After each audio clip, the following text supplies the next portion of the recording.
which he prepares for the MEC to address to the mayor is also dated 31 March 23.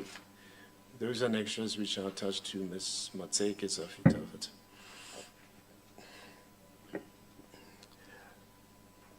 I guess you would have done the same as well. You would have had your report, finally, together with the covering letter that the MEC should address to the municipality. Now, you signed on the 31st of March, 23. However, we see that the letter that the MEC addresses to the municipality pursuant to your report, it's not dated 31 March 2023. It bears a typed date of 11 April 2023. And let me go there. It's on page 465 of the reference bundle. Page 465.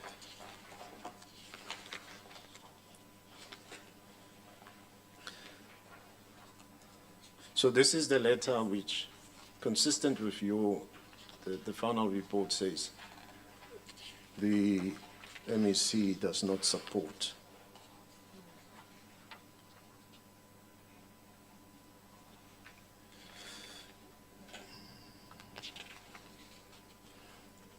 Are you on that page? Page 465? That's correct. Yeah. Do you confirm this is the letter that you would have prepared for the MEC to address to the municipality? It goes up to page 468. If you read the summary of outcome, page 466, under the heading summary of outcome, it says the appointment report partially complies with the prescribed content requirements. The issues of non-compliance are the following. And it takes from the report. The interviews were conducted 44 days. When you look at the report, that's exactly what the report finds.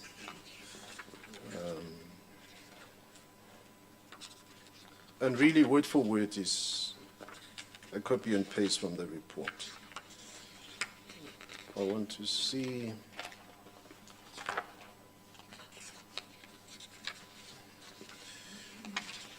your actual report, which you signed, is on page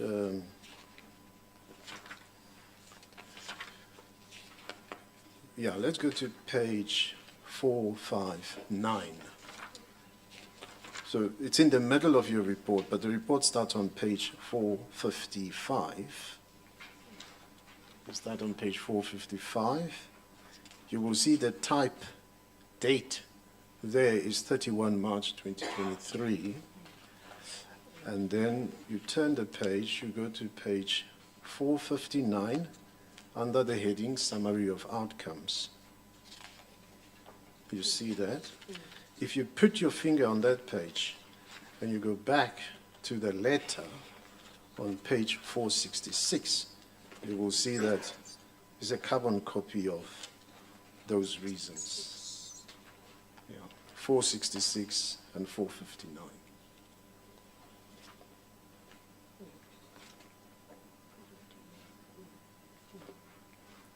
So bullet points 1, 2, 3, 4, 5, 6, 7 are repeated on page from the report. Bullet point 1, 2, 3, 4, 5, 6, 7. You go to page 460. It's exactly the same. So you would have prepared this letter for the MEC, or would somebody else have prepared it? See, what is normally happening when we submit a report, or like in this instance, this report was submitted on the 31st of March. Yes. and then we coupled it with a corresponding letter that goes to the municipality. So the dates, in most instances, they are the same. Yes. So the date of this letter supposed to have been the 31st of March, is, as far as I recall. Yeah. But do you remember you preparing that covering letter? I don't remember. Remember now that we were dealing with the back and forth of the report. We had to do the assessment, quality assurance on the report, and submitted it. Yes. Okay.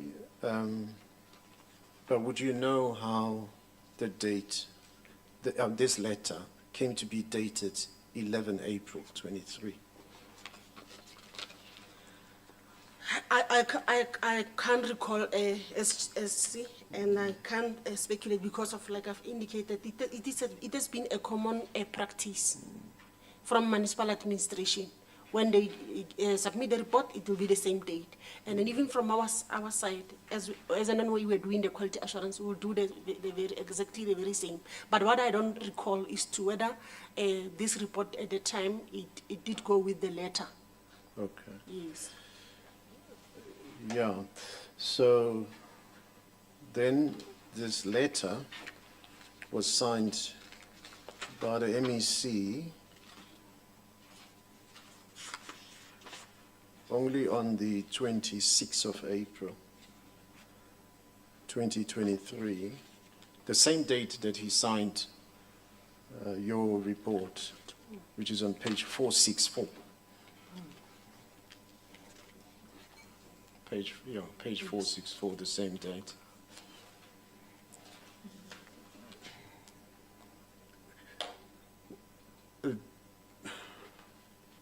Do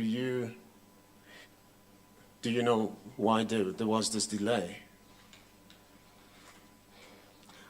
I can't respond to that because of, remember that now it will be between the office of the HOD and the office of the HOD trying by all means to get signature of the MEC. So I will just assume because of, to say maybe because of the tight schedule or whatever of the MEC, maybe that's when he was able to sign this report. But I can't give, explain further to the committee. Yeah. Okay. Because there was urgency, even as you say in your affidavit. Yes. It's surprising that it would take so long. If you go back to the calendar quickly, please. That in April, because the HOD signed on the 3rd of April. With Mr. Municipality, we also see on the cover letter. So from the 3rd, which is a Monday, April, you go all the way to the 26th. So that's 23 days. That's the last week of April, 2023. Did you sign your, I mean, if you look at the letter, and the letter that is typed, dated 11 April, and your reports, you sign on the 31st of March. Yes. You know.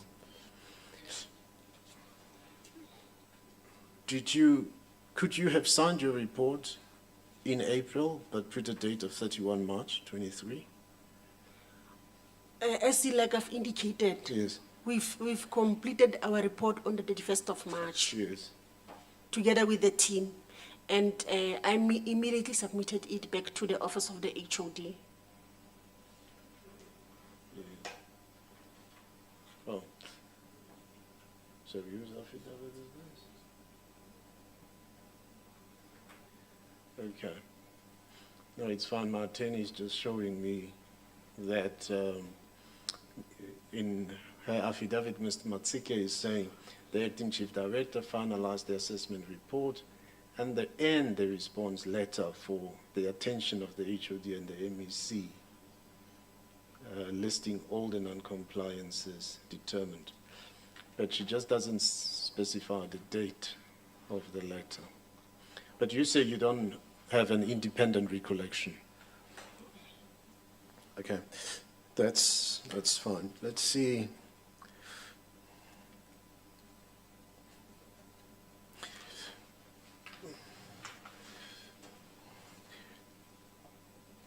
In our interview with Mr. Plachi, he mentioned an evaluation committee that does the evaluation of recruitment reports. Are you aware of such a committee? Yes, SC, I'm aware of that committee, and that committee is called SMIC, Senior Management Assessment, SMIC Evaluation Committee, something like that. Just get a, But I think I have it. get a pen to write it there. How do you spell SMIC? S? SMA, let's just write it first. Yeah. SMIC.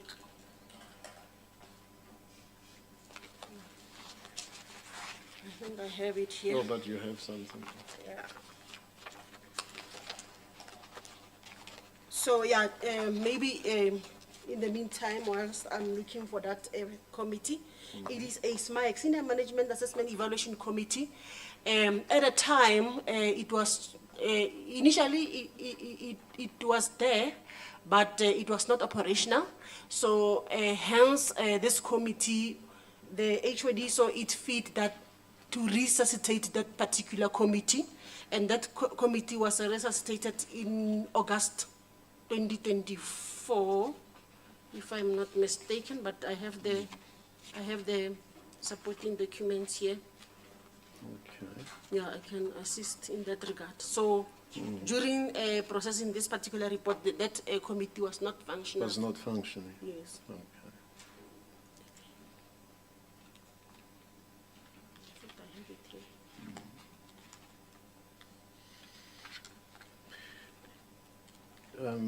Now, SC, before you continue, shall we break for tea at 11:45? Yes. It's 11:34 now. thank you, Chair, that's fine.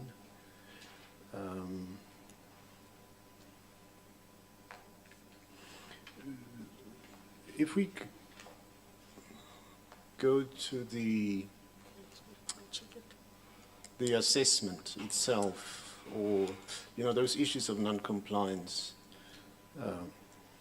Ms. Mutle, there was one particular aspect sticking out as well, arising from those findings. SC, 1 second. Honorable Tsulu wants to just Okay. get clarity. That's right. Chair. Sorry, Chair, I just wanted clarity as to whether is it Mr. Moate or Mr. Plaki, as said by the SC, when he mentioned the SMEC. Mr. Maybe I Plachi, thought sorry. it's Yes. Mr. Plaki. Mr. Plachi. It's not Mr. Moate. No, not Moate. Mr. Plachi. Thank you.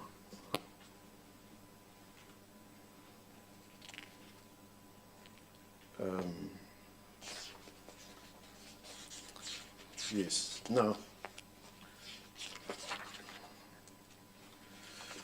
the assessment, if we go back to that assessment, is on page 4, well, the report, page 455.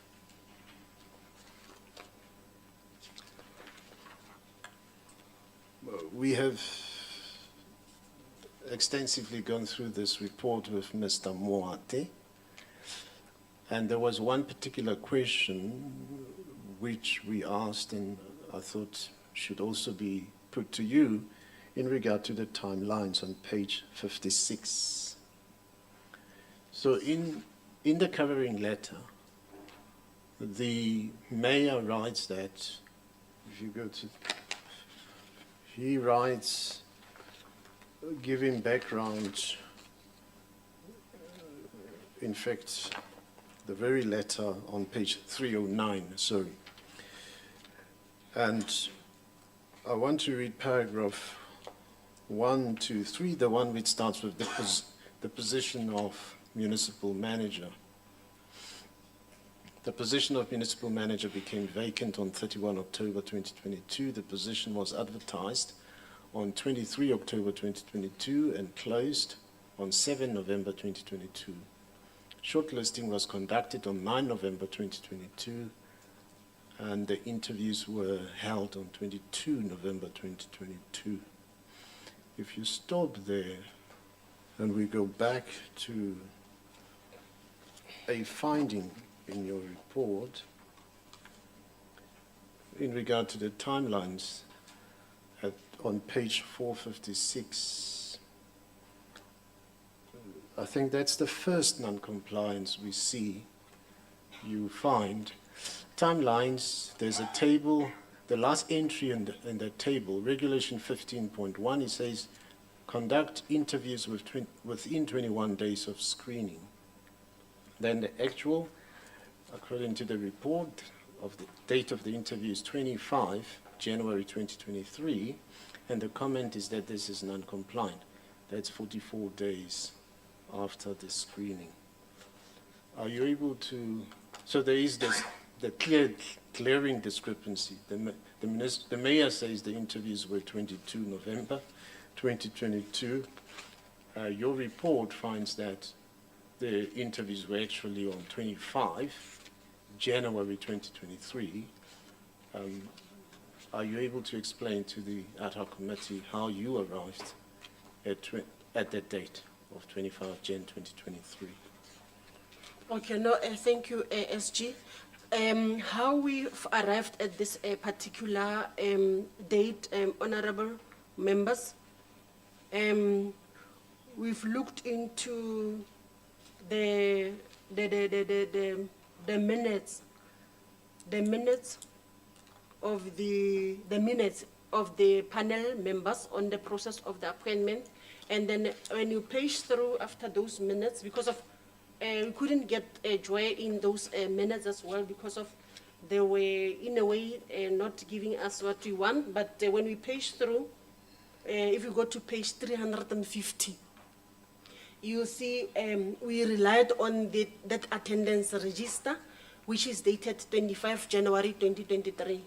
So I think upon scrutinizing this file over and over again after this matter came about last year, we scrutinized this file just to determine our facts, and then we've realized that for this one, honestly, it was just an honest mistake. It was an oversight from our side, because of, indeed, the interviews were conducted on the 22nd November 2022, and not how we relied on that attendance register of the 25 January 2020. Is it 2023? Yes. 2023. Yes.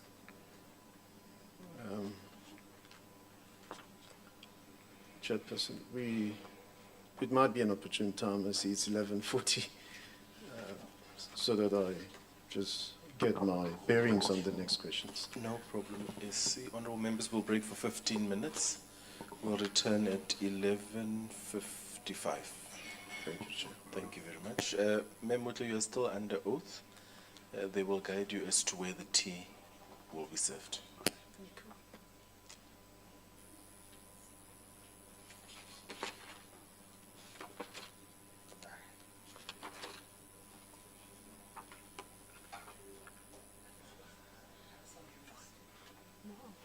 Thank you, SC.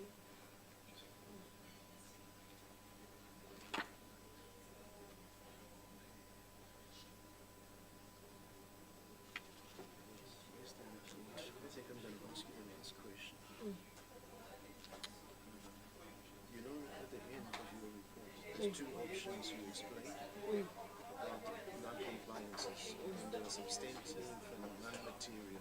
I just want to ask the question generally. Okay. It's a tea break. Okay, no, it's fine, thank you.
Probably have the last question for Ms. Mutle. Ms. Mutle, in regard to that timeline,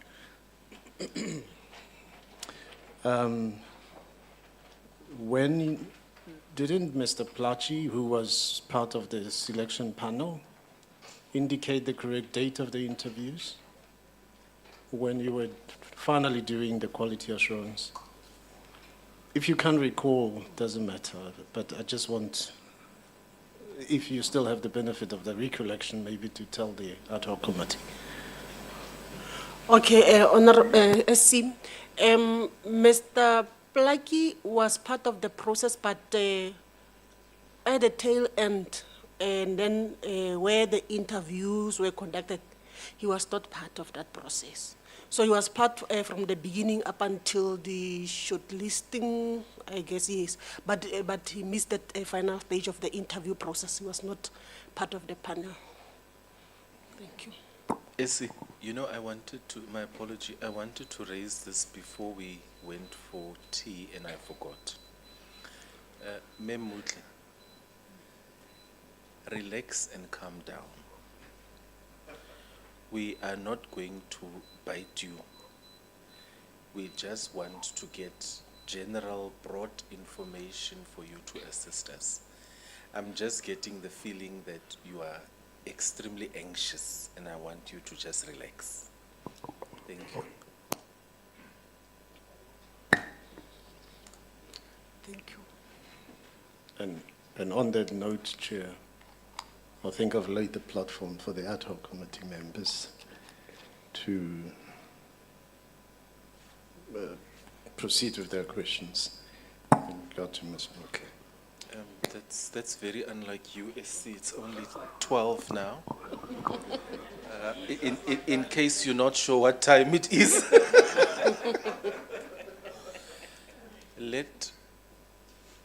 Okay, we'll start with you.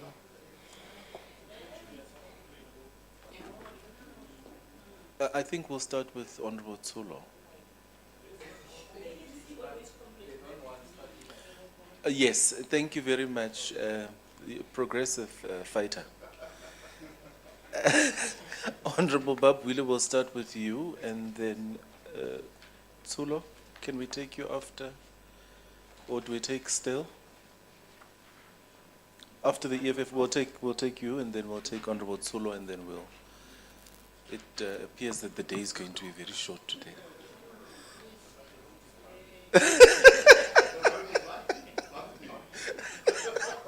Thanks, honorable members. We'll deal with it in that honorable. Babwile, do you have the microphone there? I'm sure it's here by Honorable Tsulo. Okay, not. It's a grievance. Honorable Babwile, we'll hand over to you now. Your time is 40 minutes. Yeah. 40. The COC is contesting your allocation. No, it's fine. Over to you.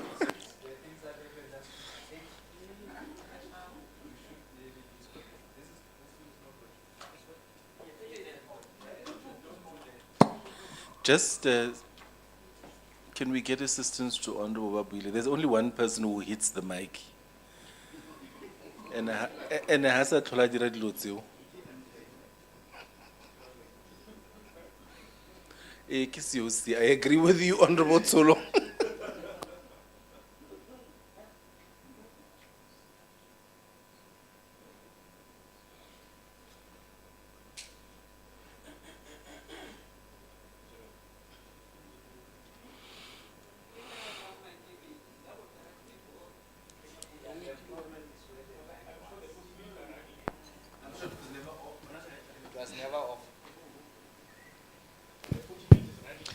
No, Fine. Okay.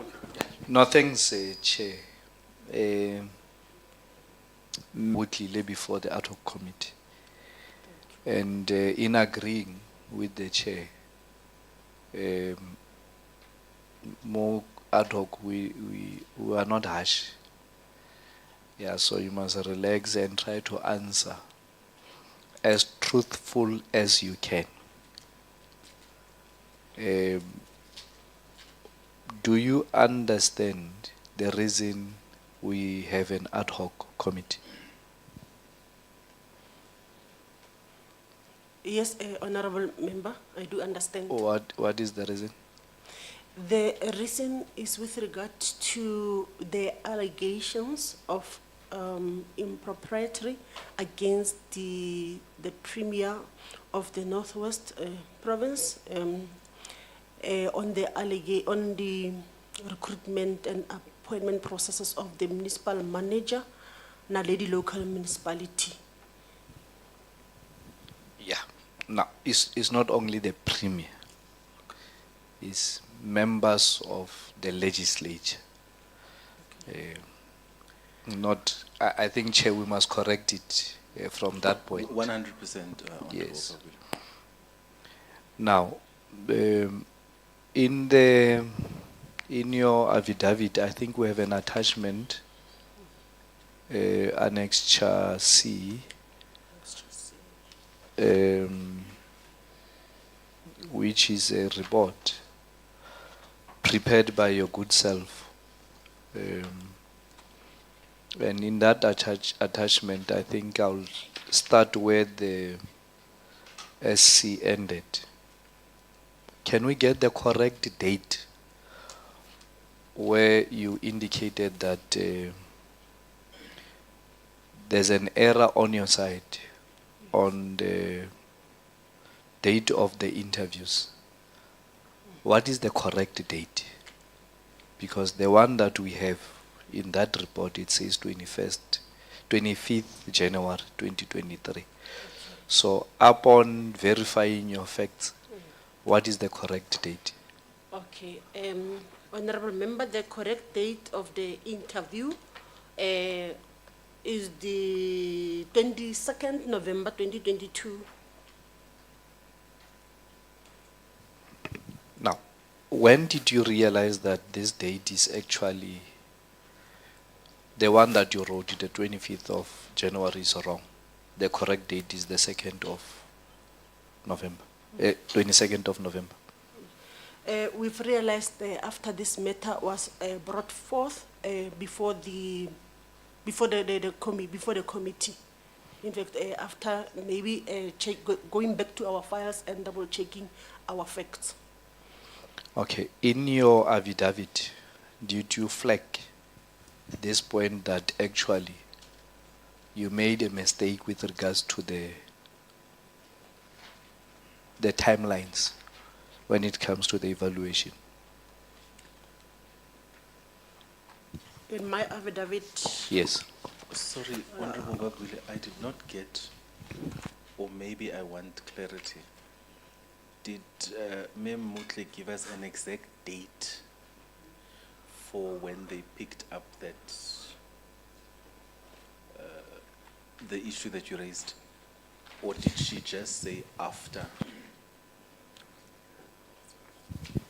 Actually, she said when during this period, during this. there's no exact date. Okay. Now, the question I'm asking is, at the time of compiling the affidavit for this ad hoc committee, did she indicate that they made an error in the report with regards to the timelines? Yes, I'm Yes. exactly on that, and that's why I wanted to get, clarity from you, to say, Mem Mutle, did you find the shortcoming or the error in, I understand you to say, in the course of the ad hoc work, or in the course of your preparation, for that's when you picked up the error. You just don't recall exactly when, but in this period. Okay. You must just assist us by saying your yes into the microphone so that we can record it for the transcription. As you are reducing my minutes, Chair. No, I've stopped it. I've stopped it. I'm a just person. So it's in this period, you can't just give us an exact date. Exactly, Honorable Chair. It is during this period wherein I was busy preparing myself to recall what must have transpired because of, remember, I'm in the other section. So I had to go back and look for information. Okay. Honorable Wabwile then asks the next question about at the time. Let me continue from where you actually ended. When you say this period of the ad hoc, we ended this session last year. Is it last year, Chair? 2 weeks ago. Yeah, it's 2 weeks ago. Which is in this case is around January. It's January. No, Chair. the No, time- I'm saying ourselves. Oh, okay, We ended this session in January. okay. Now, are you saying you came to realize that there was an error during the period before we ended in January? Or exact, when did you realize that there was an error? Okay, Honorable Member, I think I have stated it in my affidavit that I was also interviewed by the subcommittee. And then during that period, that's where some of these things came forth to say, let me go back and recall, because I was interviewed through a virtual interview on the 18th of December. Yes, let me just try to be specific because of some of these things I started Yes. to recall, yes. So back to the question. Did you indicate it in your affidavit? I think I missed that one. My focus on my affidavit, I think I focused more on the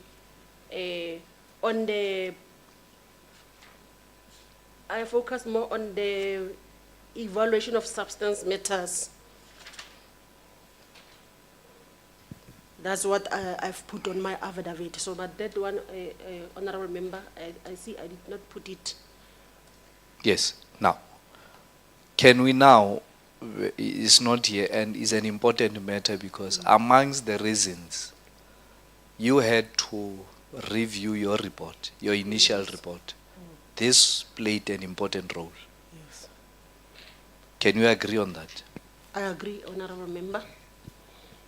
Now, your initial report which you submitted to the HOD, which in your own testimony here, you said you actually concurred That's with correct. the report that you received from the Deputy Director. That's correct, Honorable Member. Said everything was compliant with. That's correct. After you realized that you made an error, maybe before I got there, the people that you established to assist you with doing the assessment and everything else, remember you said that after Yes. the report came back, That's correct, Honorable Member. was Mr. Mwat, is it the Deputy Director? Was he part of those people? No, the Deputy Director was not part of those people. Why was he not part? After submitting the report, I couldn't find him in the office because of maybe it was lunchtime, went for lunch, I can't recall, but I constituted a team of people who were available at the time. And then I found Mayor Matseke, who's working closely with Remwate, as well as got also assistance of the Cllr. Were you following the proceedings when Mr. Mwate testified before the committee? I tried to follow. Not but fully. because of, of the network challenges when you're out there, and also sometimes I'll be focusing on my work, so maybe, not fully. In his testimony and even in his affidavit, he says the report was tampered with. What is your view with regards to that? I was not following what Remate was saying, in which, maybe I don't know. No, no, I'm in putting which it to you. sense. Okay. That he said the report was tampered with.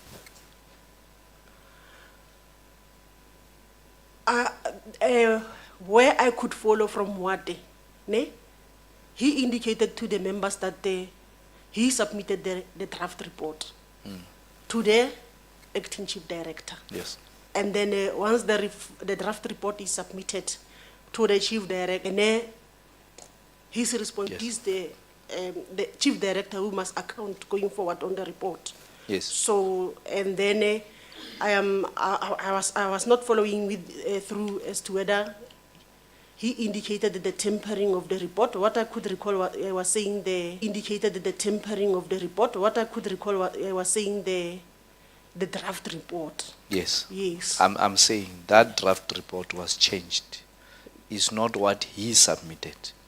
Because what he submitted was that the report was compliant. The report was compliant. And as a result, the final product. I think he used it loosely. So because of once he submitted the report to me, as the acting chief responsible, I have the responsibility to amend the report, and also I have the responsibility to make sure that whatever that I'm submitting to the HOD, if when asked, I can stand tall and speak to that report. One second. So. Sorry, Ma'am Motley. Honorable Babule, did you use the word temper or amendments? Modified. Modified, yeah. Modified, No, sorry, yes. I just want. Yes. And maybe, Chair, we can look for a dictionary to check modified temper and all that. So, all 10, all those things. Yeah. Before the report came to you, what is the role of the first person who receives the report from your department? What is their role? Okay. What are they exactly doing? Okay, what they must do is to assess the report and compile and after conducting an assessment or evaluation of that report, they must prepare Let's a go. report. Let's go step by step. The first person receives the report on the 23rd. Yeah, 23rd. Yeah, it's yourself who received the report, and you give it to them, isn't it? That's correct. To do the assessment. That's correct. Now, this is I don't know, Matseki, who Yes, received the Mrs. report on the 27th. Mrs. Matzek, that's correct, Honorable Member. Now, on the 27th, what is this person doing with the report? Hence, I wanted to emphasize on that, to say, I referred the report as soon as received, from the municipality to the directorate responsible to conduct Yeah. assessment. So Wait first. Let's talk about Matseki. Okay. After receiving the report on the 27th, what is she again? Is she? Yes. What is she doing with it? She's doing the assessment. Yeah. And after doing that assessment, what then happens? An assessment, I'll take it that they also check issues of compliance and all that, and compile a report, right? So, is the first person who does the assessment and compile a report. And after that, what then happens? They submit to the director responsible. In this case, is Deputy Director Moate, who received the report again on the 31st. That's correct. Remember, I tried to explain earlier on the value chain, to say the report was submitted to municipal administration on the 27th. And then it was signed, for that matter, by the secretariat or the secretariat for the attention. That report is the director who must now see to it that within their internal processes, who's doing what according to their standard operating procedure, up until the director submit it back to me. You Yes, see? I'm there. So Matseke received the report, did the assessment, provided a report and forwarded the report to Mr. Mwate. Is that the value chain you are referring to? And after Mwate is yourself, and then the HOD and the MEC. That's correct. Now, I'm trying to make sense of what actually happened. The first person receives, does the evaluation, an assessment, and provided the second person. The second person in this case, is it Mr. Mwate? I want to check between Mr. Mwate, Matseke, before you. Is that the value chain? I can Or only, what happened between the two, Mwate and Matseke? Who received first? And what was their role in the process? Honorable Member, I've indicated, as the acting chief director responsible, I've tried to explain the value chain.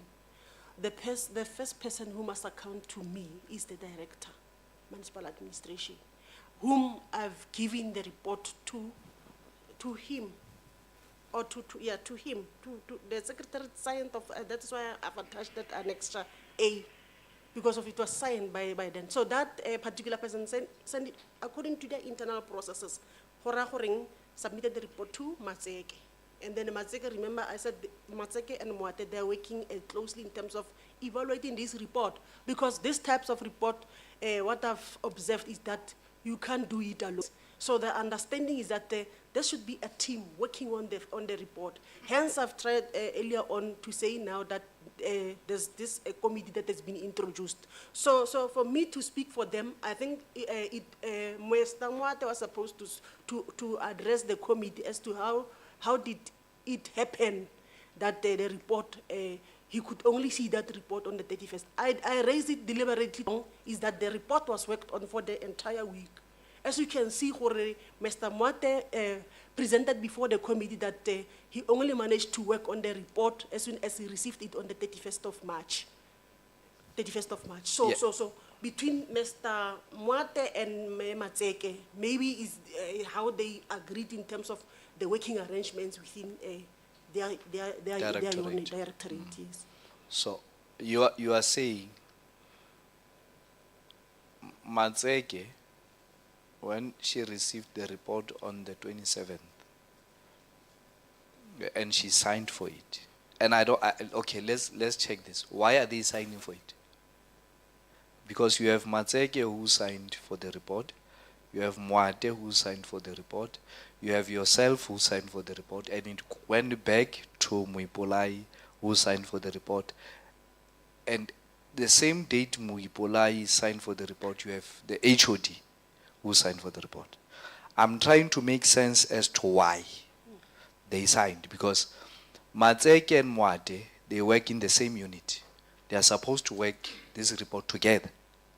Why are they then signing for the report, both of them, and in different dates? Maybe that is the question that can be posed to them, because of, I'll only explain why we are signing the report. Earlier on, these types of reports, I know that they are time sensitive. From my side, remember that we have an outgoing an incoming register. You do that. But for the sake of your protection, because of I know it has been this, should I say, is a challenge of colleagues wherein they'll sit deliberately and not work on the report, and then they'll just say, but we've received this report late or whenever from Memut, whereas maybe I've submitted that report to them first thing in the morning. Okay. So I think it was just our one. Okay. According practice. to Mr. Mwate, he's saying they had a lot of work in his testimony here, himself and Ms. Matseke. They had a lot of work, and as a result, they agreed that himself will work on the report. That is his testimony. And after working on that report, he then submitted it. He looked for the director, couldn't find the director, and he went straight to you. Now, it means this report, the person who compiled it is Mr. Mwate. Why did you choose to take Matseke when the report now is returned from the MEC?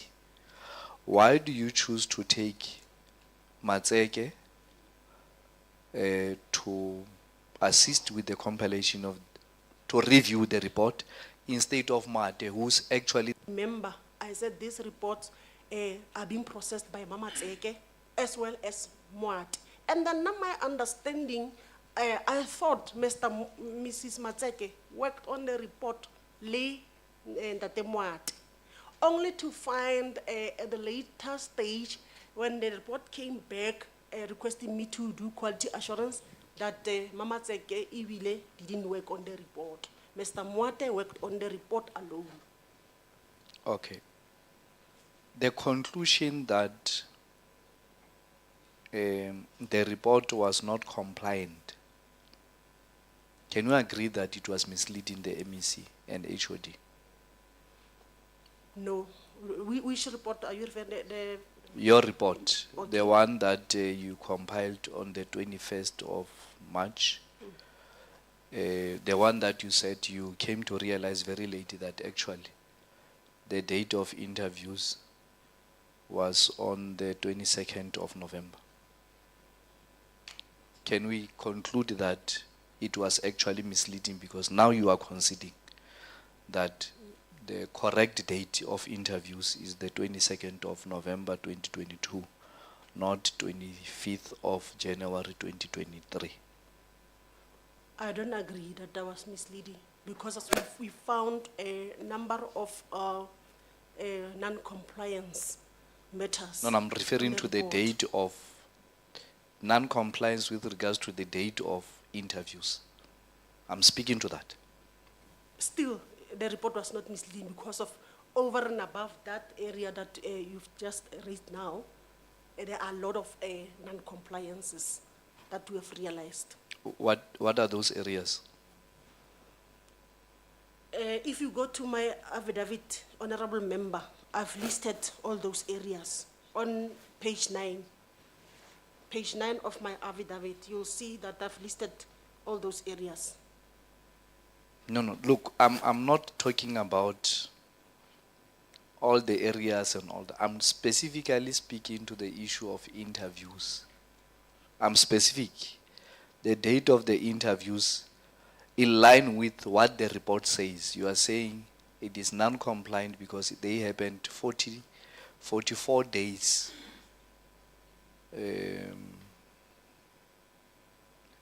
Non-compliant, and then you said 44 days.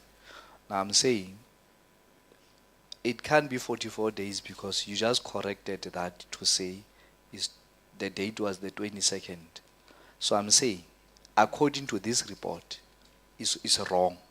The correct date was supposed to be the 22nd of November. So I'm asking you, do we agree? Do you agree that the date is wrong and this report is misleading with regards to this part? Yes, I'll agree with you to some extent, Honorable Member. You'll recall, Hore, on the package from the municipality, we didn't even have the minutes of the interview. So that should have demonstrated to us as the quality assurance of this report as to whether everything was compliant with. But that hence I'm saying I'll agree with you to some extent, because only of that oversight that came from our side in terms of those 44 days. Okay. Is it a normal practice that you rework the reports that they are considered to be compliant? You rework them and end up in a different conclusion? Is it a normal practice that you engage in? Yes, Honorable Member. How often do you come across such?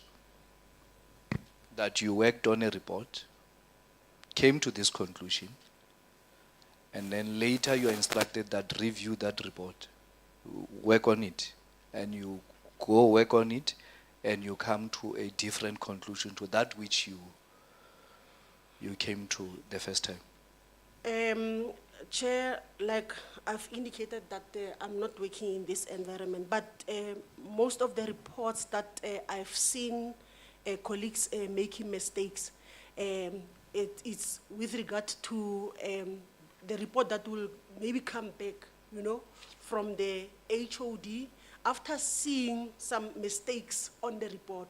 And I think maybe that's the reason why maybe the report, we had to be requested to check it, is because of sometimes some of these reports will come in numbers from different municipalities, and then the colleagues will sit and assess some reports, like I've indicated earlier on, that the report that I recall during my acting is the ones for the request for the extensions, wherein colleagues will be having a load of work in terms of now processing different, you know, senior managers like the directors within municipalities request. And you will find, as an example, they'll be working on the request for extension for director corporate, and then they deal with this municipalities file, they finish, and then after that they go to the next file of the other municipality. They'll work on the other, senior managers position, and they will forget to change that part, that subject. So that's the type of report I'm referring to. They'll come, and then we'll see we made mistakes, and we correct and submit. Can we agree that the report of Mr. Mwate with regards to the date of the interviews was compliant and it was correct? You are the one who changed it. Yes, let's go there to report of Mr. Mate. Okay. He said in his report that the report is compliant. You changed compliant to non-compliant. And in this case, you are the one who actually made an error. Yes. Do we agree? Yes, I agree, Okay. Chair, Honorable Member. What is the, you see the, ma'am, you see the date there? 22 November 2022. And the Yes. report says compliant. Now you came back and changed that report and said it's non-compliant, and you put a new date to it. So this is Mr. Mwate's report, which in this case is a normal practice that after compiling a report, they will then draft, after doing the assessment, they will then draft a report for processing. Now, you amended this report and changed the date here. So you are the one, together with the HOD, who said this report must be amended. Honorable Chair, can I request you not to pick what you want to pick on the report, because of there are a lot of differences on my table, and then we are only picking on that date. I'm not talking about anything else. I'm talking about this before us. The date there, Yes. 25th January 2023, non-compliant. When you go to Mwate, his report, it says 22 November 2022. So I'm saying to you, you are the one who changed that. Still there. So we are agreeing on that. I agree on that. Okay. And I'm saying to Honorable Member, that is not only the changes or the amendments I've made. I'm coming. You are coming. I'm coming. Oh, you- I'm still coming. I saw the Honorable Member I'm focusing on the coming. last on the table, but not going through I'm the coming. beginning of the No, table. no. I have 40 minutes. I'm sure I'm still left with 20 now. So I'm still coming. Mr. Moema will give me his minutes. Tell me, what was the reason Mr. Muipolai, the director, or the role that he played after receiving? So I'm trying to make sense. You receive a report on the 31st. It goes to you, do your processes, complete your process. The report goes to the HOD according to your testimony. At which point did Mr. Muipolai get this report? Remember. Because I'm trying to make, when did he attach his signature? Before it goes to the HOD or after it comes back from the HOD? And what is the process? From the HOD, who receives the report first in this instance? I'll take it from what you said, that you are the one who's supposed to receive from the HOD. So I'm trying to establish what happened for him to end up receiving this report in his hands. Hence, I said earlier on that maybe Remy Polay is the best person who can explain that. The report is with you. It's not with Mr. Mwate, it's not with Mr. X, it's with you. Okay, how do you give or provide the HOD with the report? Remember, the report was submitted to the HOD on the 31st of March. Yes. Yes, so the report is not with me. The report was with you. Remember, Mr. Mwate said he received the report, worked on the report, he gave it to you. Because the director was not there. And then yourself, after working on the report, you said, you then, after working on it, you then said, you then handed the report to the HOD. That's correct. And from the HOD, he then said, no, have you done a proper assessment? And you said, bring it back, let me see. So I want to check, at which point did the report end up in Mr. Muipolai's desk for him to sign it? Honorable Member, Mr. Muipolai signed for the report on the 3rd of April. Yes. And then now the report was submitted to the HOD on the 31st March. Okay. Yes. So you are saying, okay, when did you receive the report back 31st March. from the HOD? Yes.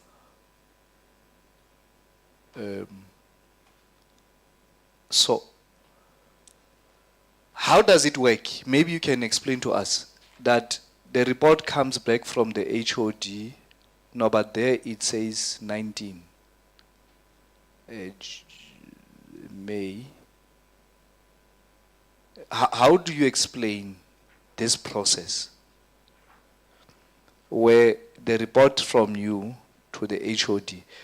I don't know, SC, are you able to show us where the HOD acknowledged receipt of the report? Because I don't see it there. And I think you asked that question. That's correct. I did, Honorable Babuila, I did ask the question why we don't see any signature on the face of this document by the HOD. Because the only time we see the HOD signature is at the report itself on the 3rd of April. Yes. So there's no way where, according to this report, there's no way where you submit the report to the HOD and the HOD acknowledges. There's nowhere where the report is sent back to you and you from the HOD and you acknowledge it again. But we see the signature of Mr. Muipolai. On the same day, the HOD signed the report. So we're trying, that is a missing part. We're trying to establish as to what really happened. Because the report is between your office and the HOD's office. Now, a direct question. Are you saying it is the HOD's office which provided Mr. Muipulai with the report? Most probably, hence I said, is Mr. Mipole who can come and explain himself to the committee. And then I will be misleading the committee. Do you remember what are we investigating here? Yes. Okay.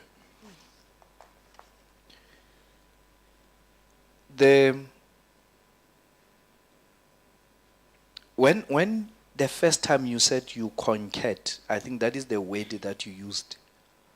When you concurred with the report from Mr. Mwate, what were you concurring with?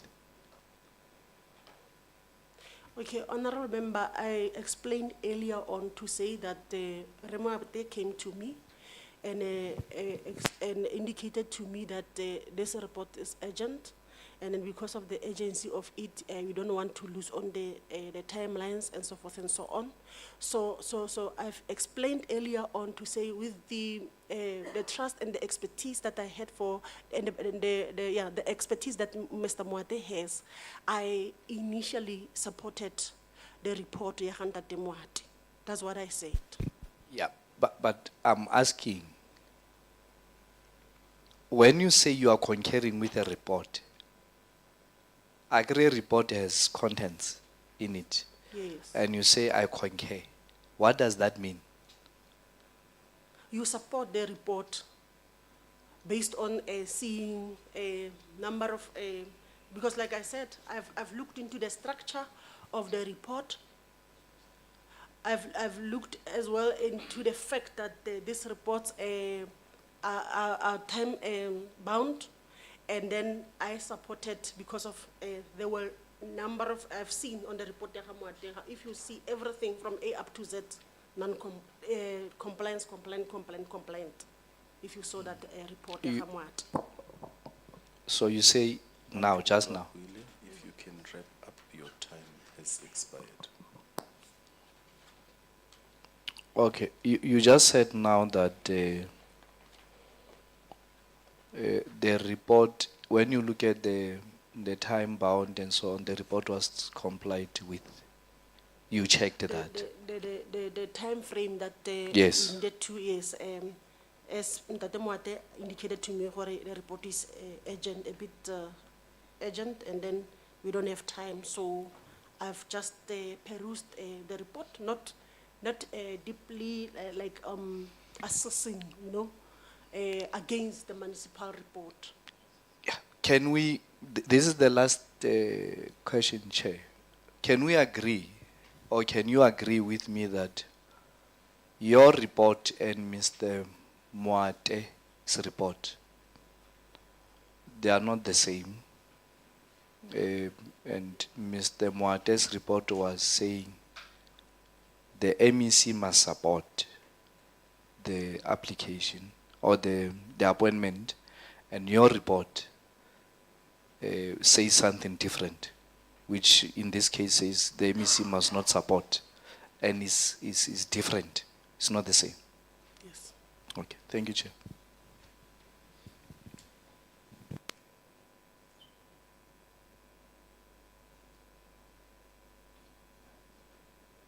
Honorable Steele, 30 minutes. Thanks, Honorable Babwile.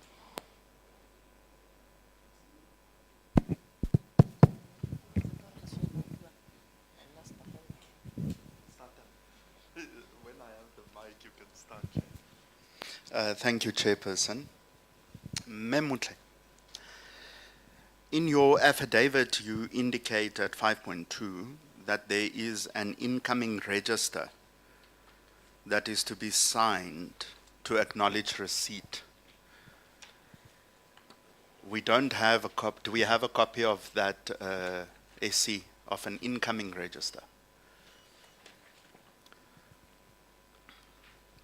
But I don't see it while the legal counsel just confirms. In your affidavit, you've attached an outgoing register. Chair, can I check with the SC? Honorable Steele, that's correct. The only document we have is Annexure A. We don't have, which is the outgoing, we don't have the incoming.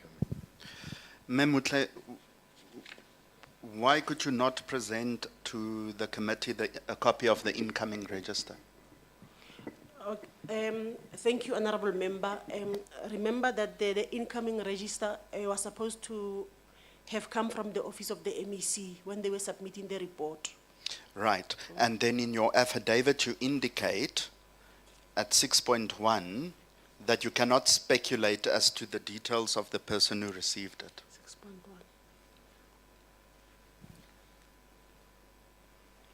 6.1. 6.1. Yes.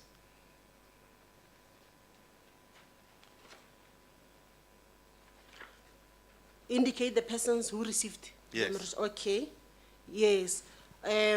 Yeah, that's where I indicated that, yeah, the recruitment was received by Office of the MEC. I cannot speculate as to the details of the persons who received it. Remember, this report was coming from the municipality to the MEC's office. So that part, that's what I'm referring to here. To say I cannot speculate, but however, the report was delivered to me by Mr. Siheri. What is Mr. Seheri's position? Well, Mr. Siheri's position was, at the time, was working at the office of the MEC support staff. I'm not sure the position exactly, but the other support staff of the office of the MEC. Right. Did you and Ms. Matsiki consult over the submission of your affidavits? Did you have a conversation in the preparation of the affidavits that were submitted? Indeed, myself, Ms. Matsike and Mr. Plaki, we did had a meeting, sort of a caucus, just to indicate that we were called. In fact, it was me first who were called for an interview with the subcommittee. Mine was in December, and then they couldn't find an appointment with them then, which were interviewed recently January. Yeah, so then thereafter, obviously we were requested to now come up with the affidavit. That's how we So it's correct to understand that you caucused yes. the three individuals, Yes. caucused along the affidavits that were submitted. But each and everyone compiled their own. No, that's not the question that I'm asking. Okay. We've received the affidavits separately. Yes. What I'm asking is whether the three individuals, which include yourself and Matsiki and then the third member, had a discussion prior to the filing of your affidavits. Yes, that's correct, Honorable Member. Thank you. It's almost verbatim that your 6.1, to some extent, appears also in the affidavit of Ms. Matsiki.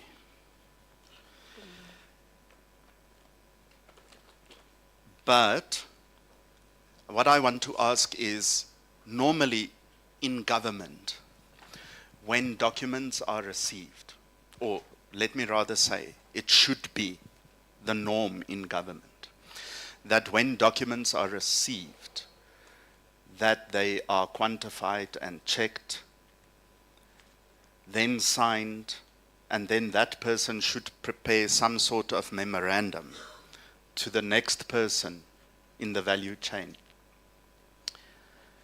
Was that the case when you received this document? Did you receive, because now what is in dispute before the committee is the documents were received by somebody in the office of the MEC and nobody knows who that person is, which is a concern.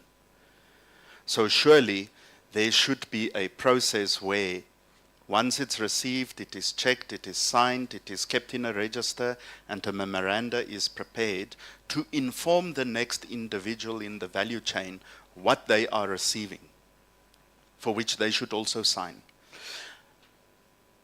Is that the practice within the department, Cocta? Honorable Member, I've tried to tabulate earlier on when I was giving an indication on the process that would have or supposed to have unfolded, ne? And then in this instance, hence, I tried to paint a picture exactly that how you understand it, that in government, that's how it's supposed to happen. And then for me, saying that like I can't speculate as to who received the document from the municipality. No, I'm going to pause you there. That's not, I understand. I am asking a very specific question. Was there a memorandum in the value chain before that you receive, when you received the documents from the office of the MEC? Was there a memorandum that accompanied the documentation? No, no, honorable member. Thank you. It's just the report. No, that's the answer that I was looking for. Thank you. You were then responsible for the quality assurance part, which then subsequently saw the changes from Ntate Moate's recommendation to support the appointment. Your quality assurance then indicated to reject the appointment, right? And you highlighted in your affidavit here that the screening report was incomplete, that the MIE were dated the 1st of July 2021, that the minutes of the shortlisting were attached but not complete, that the minutes of the interview were attached but not compliant, and that they did not mention the top 3 candidates. When we engaged Ntate Moate, we also touched on this specific issue because it is evident, and I think the evidence leader, if I remember incorrectly, will correct me, but when we looked at the documentation, it is evident that it was not a complete document. Meaning, when we infer that a reasonable person can assume that there were documentation missing, right, in the minutes of the interview, right, which would also then include,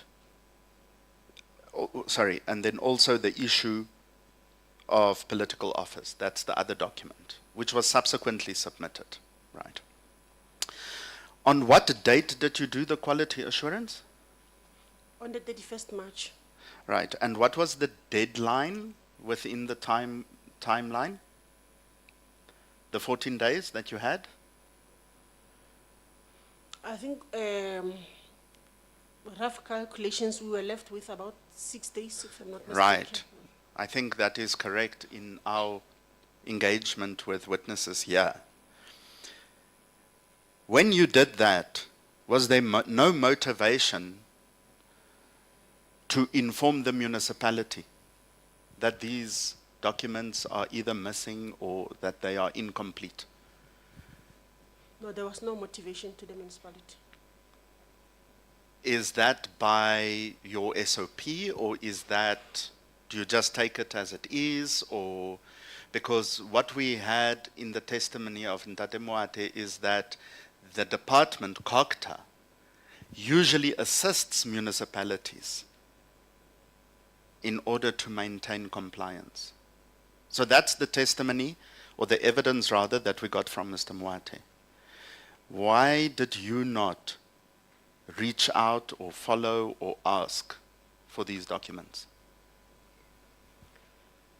Like I've indicated earlier on, to say that I'm not an expertise in this field.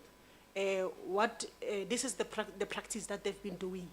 Yes, in terms of issues of capacity building to municipalities, they do that, beforehand or before, and then at the time of report, what I've observed, they'll just do an assessment and provide the outcome to the municipality. No, that's not the question that's not the answer to the question that I was asking. I am asking, any reasonable person could see, when I go through documents, there's a page, I have a first page, and it's evident that there's a second page that is missing, which means a reasonable person would say, okay, maybe it got lost, maybe whatever. There should be questions. You haven't yet dealt substantively with things. You are in the process of preparing a report. Was there no inkling, in any inclination at all, to try and assess what happened to this document? And at the very least, maybe check with Mwate, maybe check with Matiki, maybe go to the office of the MEC and ask them, listen, it looks like there is a document missing here. And in that instance, maybe pick up the phone, because we know who delivered from the municipality. We know who delivered the documents. Maybe check with that person, oh, did you not lose a document? Check with the municipality. Did you submit that document?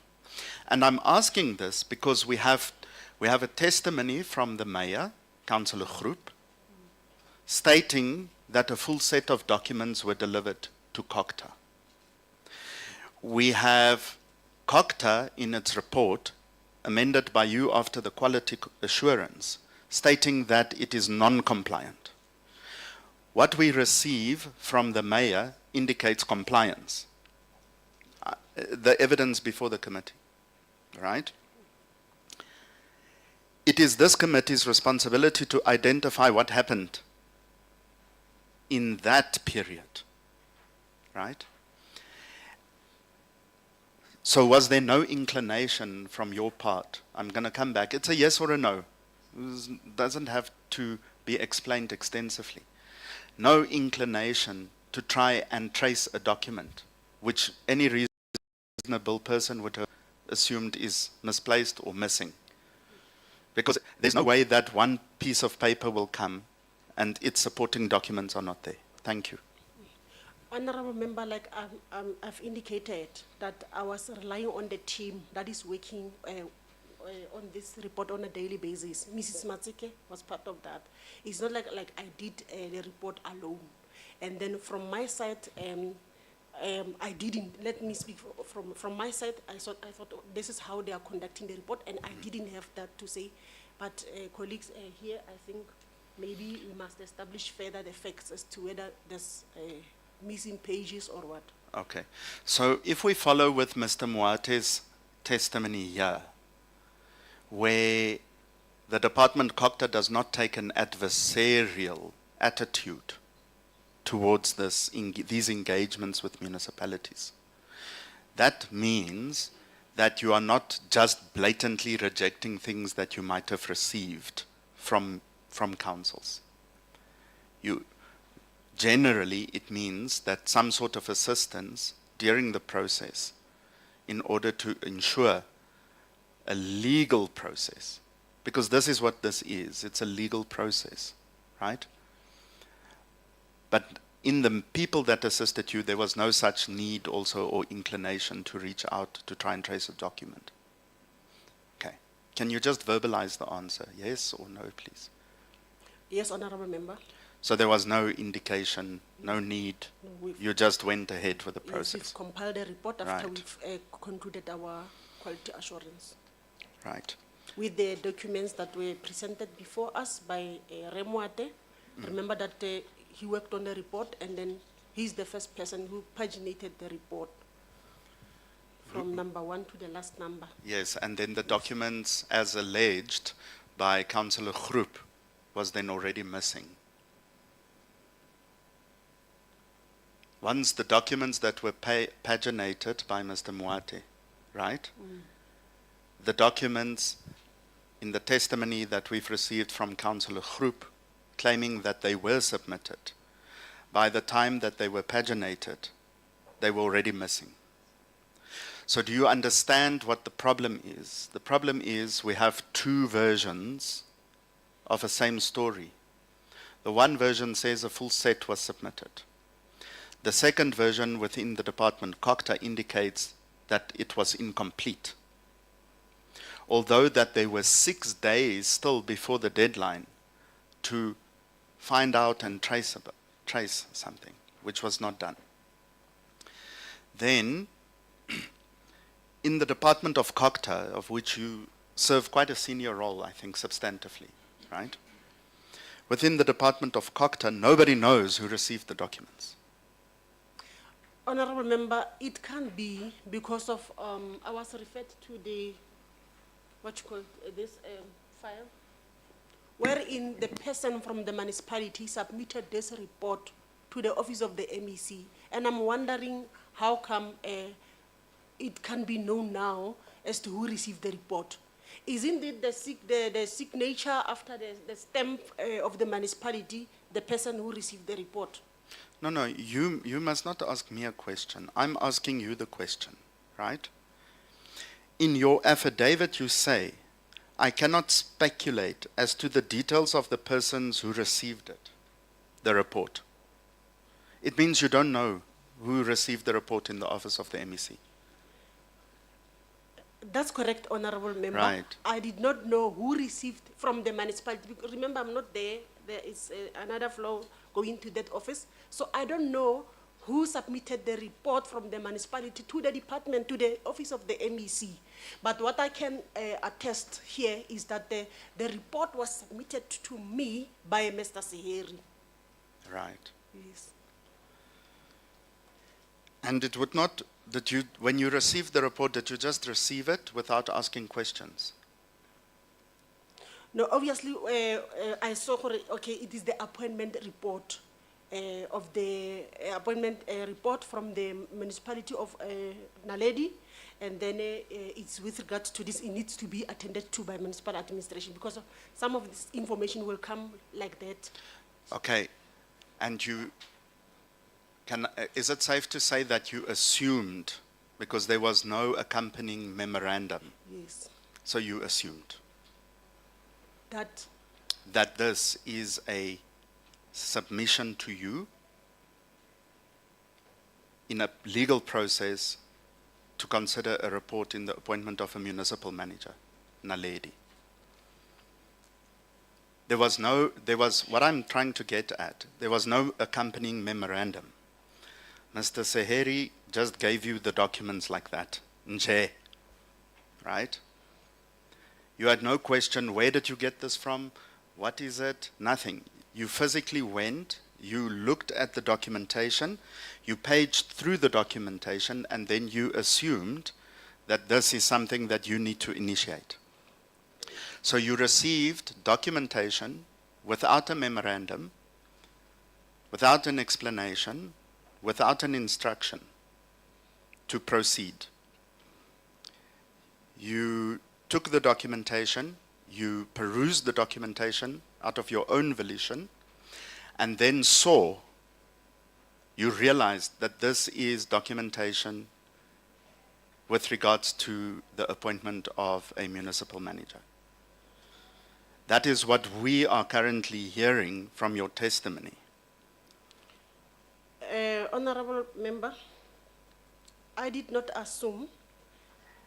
When somebody gives you this report, you see already what, okay, this is the report on the process of appointing the position at Municipality of Naledi local municipality. And it's a report, and then obviously, when I receive this type of report, I know already within the Chief Directorate Local Governance who must process this Okay. report. Okay. Without a memorandum, which should be there.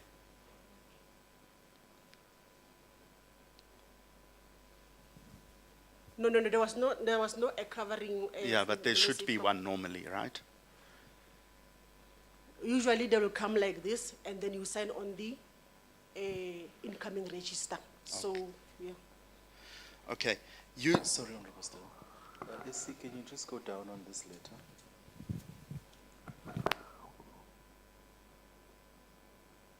Would this content as a letter to the MEC not suffice as that covering memorandum, Honorable Still?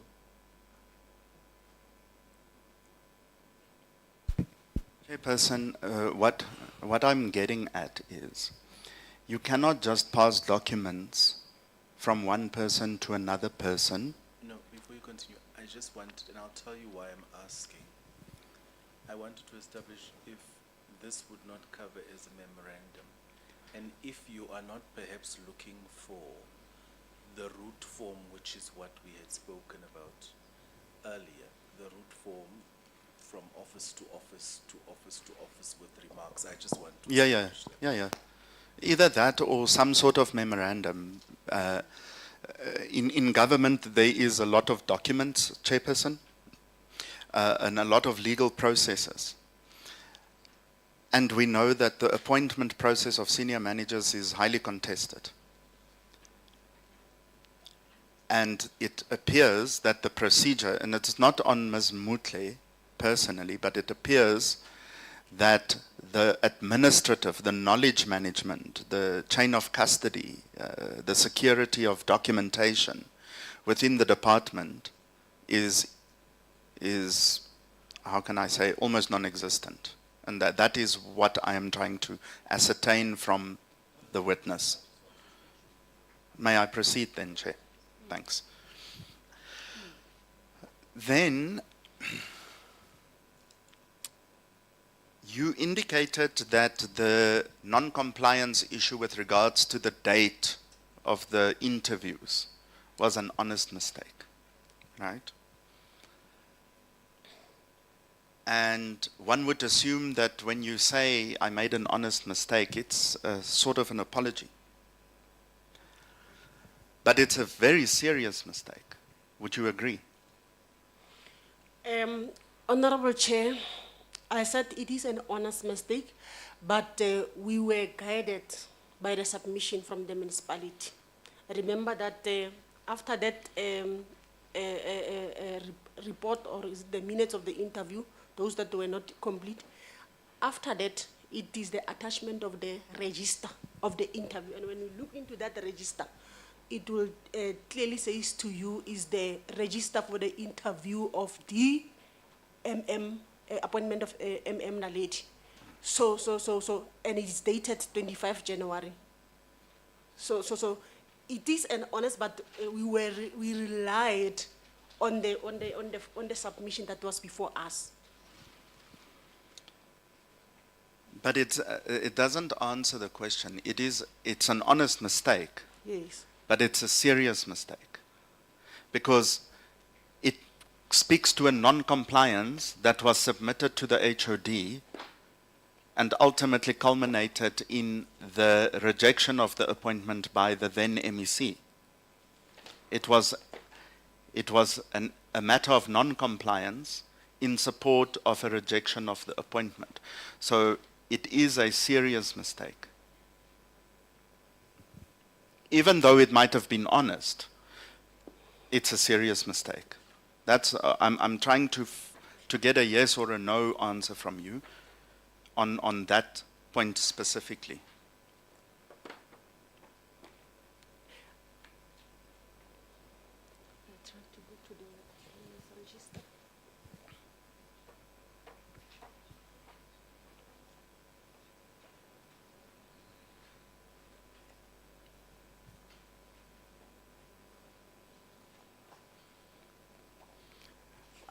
Chairperson, sorry, Mem Mutle.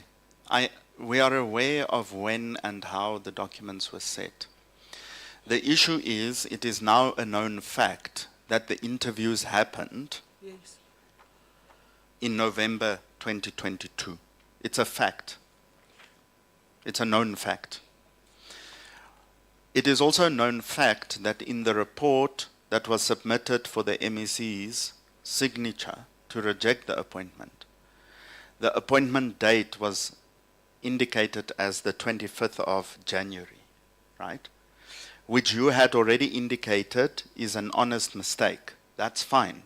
I'm not fighting. My question is, it's a serious mistake. Would you agree? Because it is one of the issues of non-compliance that the MEC supposedly, or the HOD rather, recommended to the MEC to reject the appointment because it was a matter of non-compliance. So the honest mistake part, as innocent as you claim it to be, it's fine. But the consequence of that is that it was a major motivation for the HOD to indicate not to support the appointment. Do you agree that it is a serious mistake in that scenario? For the MEC not to support the Yes. appointment. Honorable member, I indicated that we're not only looking for that, but that, yes, it is, and how did you put it, honorable member? It is serious, yes. Thank you. Issue, it is a serious issue, but I can be put before to say what led you to arrive at that conclusion, and then hence my demonstration. But I agree with you. Yeah, what you are saying. so the benefit of being a member of the committee is that we don't get asked questions. But I think I shall indulge you in this one. On the issue of the non-compliances, within the, this is You have what, 4 minutes. this is what, where, thank you, Chair. On the issue of non-compliances, really speaking, taking the testimony we've received from Mr. Muate, that the department does not take an adversarial position against municipalities in assisting the process. There is really none of the testimony that we've received here. Nobody has indicated to me, except Mr. Muate, that they do maintain a non-adversarial approach. Because within a 6-day period before the deadline, there was no attempt to either trace documents, to reach out to the office of the MEC to try and find who the person is who received the documents, no attempt to reach out to the municipality to request whether they submitted the documents, telling them that the documents are misplaced or whatever the case may be, and requesting from the municipality to just submit that. Essie, by what day did Councillor Groep submit the documents electronically? The date of that email? Chairperson, if I may be assisted? Is that to the MEC? Yes, yes. To Cllr?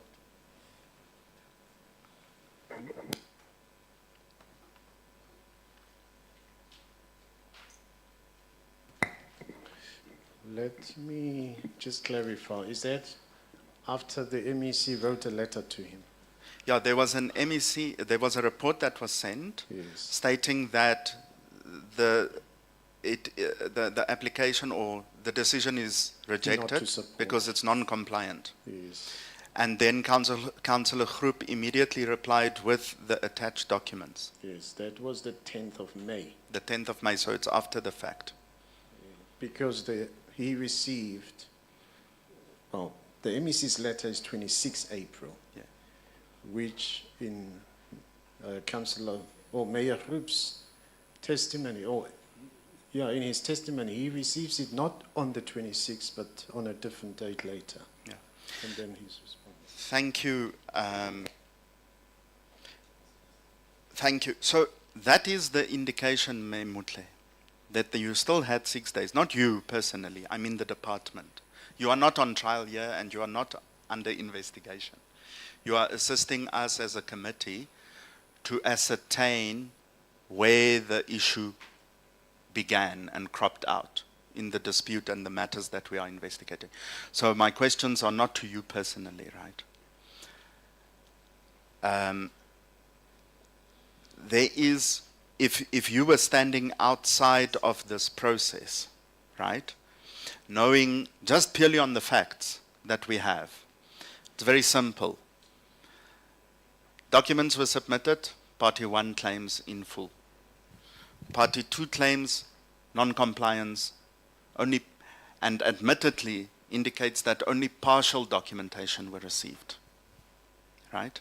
And then there was no attempt to either trace the documents or solicit the documents from source, right? With a 6-day window period. Why? To your understanding, why was no attempt made? You did the original report said support. Your quality assurance means to check and verify. And after that process with 6 days to spare, there was no attempt reached to make sure that the documentation are received. It was just passed on to the next person. Now, is this the general culture within the Department of Cllr with all municipalities? Because from what we understand is that other municipalities may submit from time to time and that there is a communication. But there was also a person from Cllr on the panel Honorable Still, please wrap up. during the recruitment process. This is my last question. Who is the gentleman, SC, if you can remind me? Mr. Plachi. Mr. Plaiki, right? And did Mr. Plaiki assist with the quality assurance, Memutle?